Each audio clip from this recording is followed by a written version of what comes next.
Assalamu alaikum wa rahmatullah. Dear learners, how are you? I hope you are well. Alhamdulillah, I am also fine.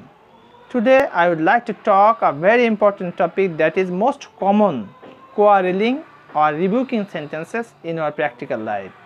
Let's get started and enjoy the class. সীমা ছাড়িয়ে যেও না। আজকালকে মানুষ এত বেশি রাগারাগি করে, রাগের বশে একজন বলছে আরেকজনকে এই সীমা ছাড়িয়ে যেও না। তাহলে সীমা ছাড়িয়ে যেও না ইংরেজি কি হবে? Don't cross the limit. Limit হচ্ছে সীমা। তাহলে ডোন্ট ক্রস দ্য লিমিট। সীমা ছাড়িয়ে যেও না, don't cross the limit.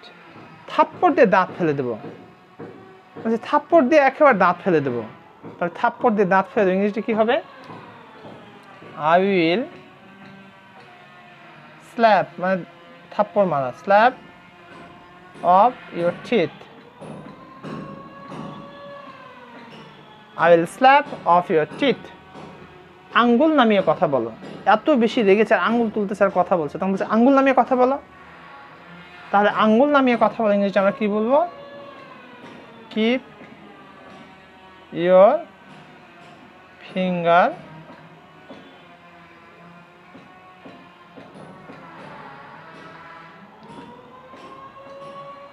Down. আঙ্গুল নামিয়ে কথা বলে ইংরেজিটা হচ্ছে কিপ ইয়োর ফিঙ্গার ডাউন। আঙ্গুলটাকে নিচে নামাতে বলছে, অর্থাৎ বারবার আঙ্গুল চাটতে নিষেধ করছে, রেগে গেছে তো তখন বলছে আঙ্গুল নামিয়ে কথা বলো, কিপ ইয়োর ফিঙ্গার ডাউন। তুমি কি মনে করো সে একটা বোকা? অর্থাৎ এইরকম সিচুয়েশন দেখে আরেকজন বলছে তুমি কি মনে করো সে একটা বোকা? Do you think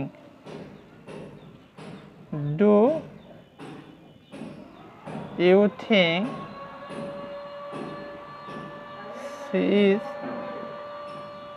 a fool? সে আমাকে ভয় পায় না।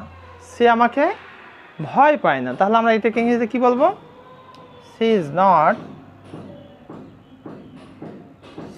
not afraid না দিয়ে আমরা এখানে দিতে পারি scared of me. she is not scared,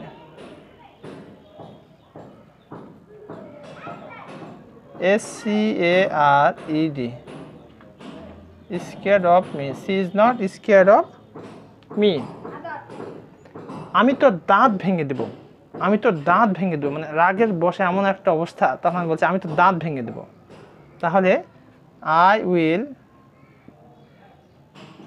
break your teeth. কথা বাড়াবে না। কথা বাড়াবে না মানে এমন একটা অবস্থা, কথা শুনতেই চাচ্ছে না, তখন রেগে গিয়ে বলছে এই কথা বাড়াবে না। তাহলে কথা বাড়াবে না এটাকে আমরা কি বলবো? Don't stress the matter. Stress মানে হচ্ছে প্রসারিত করা বা বাড়ানো। ডোন্ট স্ট্রেস দ্য ম্যাটার, অর্থাৎ বিষয়টিকে বাড়িয়ে দেবে না, বাড়াবে না।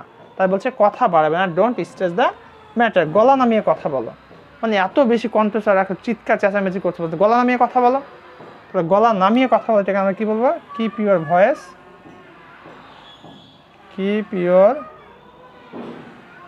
Voice down. দেখো আমাকে রাগাবে না, দেখো আমাকে রাগাবে না, মানে সে গলা চাঁড়িয়ে কথা বলতে চান, এই গলা নামিয়ে কথা বলো, দেখো আমাকে রাগাবে না। তা look don't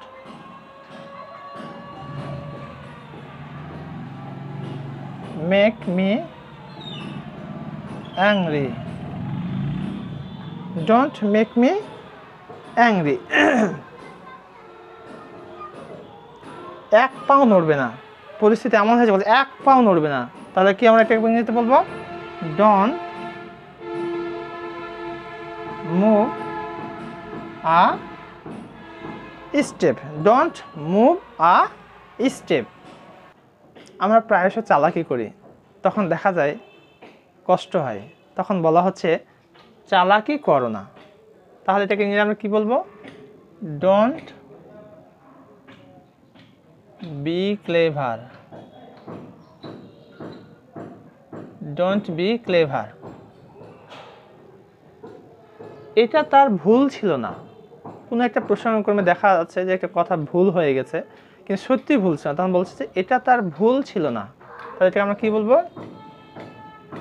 it was not রং।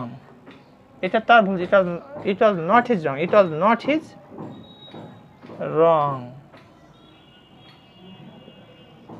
তোমার সাথে কিছু কথা আছে। গোপন সময় বলি না যে তোমার সাথে কিছু কথা আছে, তো ঠিক তাই, তোমার সাথে কিছু কথা আছে। তাহলে এটাকে ইংরেজিতে আমরা কি বলবো? I have some talk with you. তোমার সাথে কিছু কথা আছে, I have some talk with you. আমার এখন সময় নাই, আমার এখন সময় নাই। তাহলে এটাকে আমরা কি বলবো? আই ডোন্ট হ্যাভ টাইম নাও। যদি বলা হয় তার এখন সময় নাই, তাহলে হি ডাজন্ট হ্যাভ টাইম। আচ্ছা, মেয়েটি অনেক বেশি কথা বলে। দেখা যাচ্ছে যে আমাদের সমাজে প্রায়শই অনেকে অনেক কথাই বলে, অনেক বেশি কথা বলে, তখন বলছি মেয়েটি অনেক বেশি কথা বলে। তাহলে এটাকে আমরা কি লিখবো? The girl talks too much. মেয়েটি অনেক বেশি কথা বলে, the girl talks too much. একটা কথাও বলবে না, রেগে গিয়ে বলছে একটা কথাও বলবে না। তাহলে এটাকে আমরা কি বলবো? Don't say a word. Word মানে কথা বা শব্দ। তুমি কি আমাকে শুনতে পাচ্ছ? অর্থাৎ স্বামী স্ত্রী দুজনে কথা বলছে, তখন স্ত্রী বলছে তুমি কি আমাকে শুনতে পাচ্ছ, অথবা স্বামী স্ত্রীকে বলছে তুমি কি আমাকে শুনতে পাচ্ছ। তাহলে ইংলিশটা কি হবে? Can you hear me? Can you hear me? আমার সামনে থেকে দূর হয়ে যা। রেগে গিয়ে একটা পর্যায়ে গিয়ে বলছে এই আমার সামনে থেকে দূর হয়ে যা, না কিন্তু ভালো হবে না। তাহলে আমার সামনে থেকে দূর হয়ে যায়, এর ইংরেজিতে আমরা বলবো গেট লস্ট, অথবা get out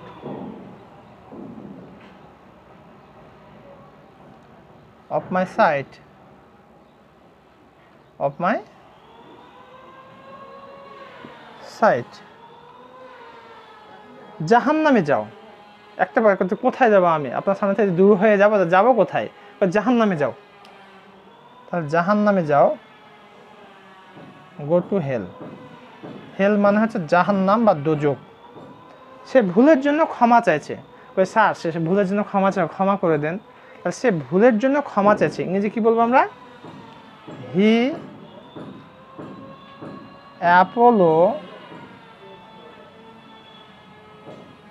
apologizes for the mistake.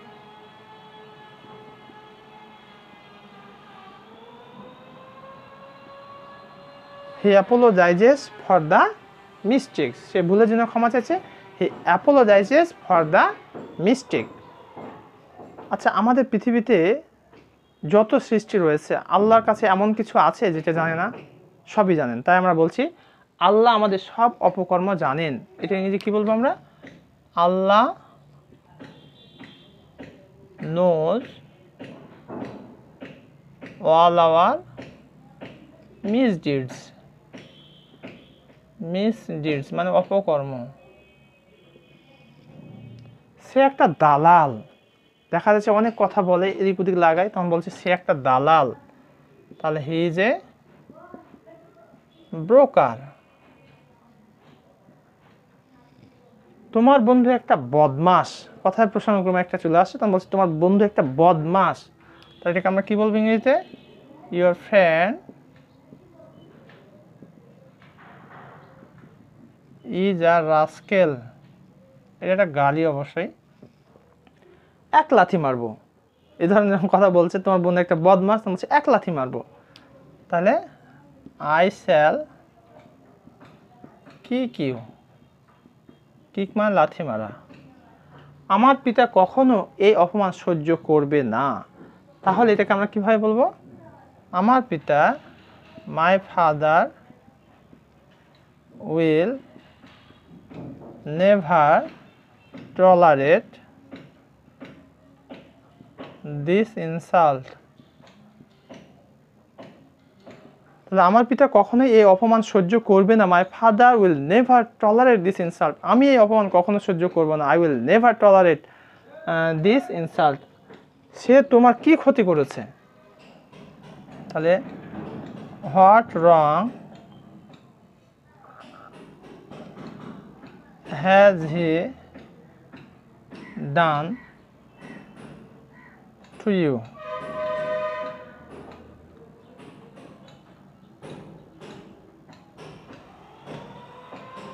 তুমি আমার কথার উত্তর দিচ্ছ না কেন? তুমি আমার কথার উত্তর দিচ্ছ না কেন? Why don't you answer me? Why don't you answer me? Dear learners and viewers, I have already discussed a lot of sentences which are very much important for quarreling or rebuking in our daily life. Actually, rebuking and quarreling is not good in our practical life, but sometimes we quarrel. For this reason, we should know some speaking quarreling sentences which are needed for our speaking, for our quarreling or rebuking. Actually, not like that, but in debate session or arguing situation, we use such type of sentences. So, if you follow all of these sentences, inshallah, you can continue your debate or rebuke in the time of rebuking. Thank you very much for watching my class. Assalamu alaikum wa rahmatullah.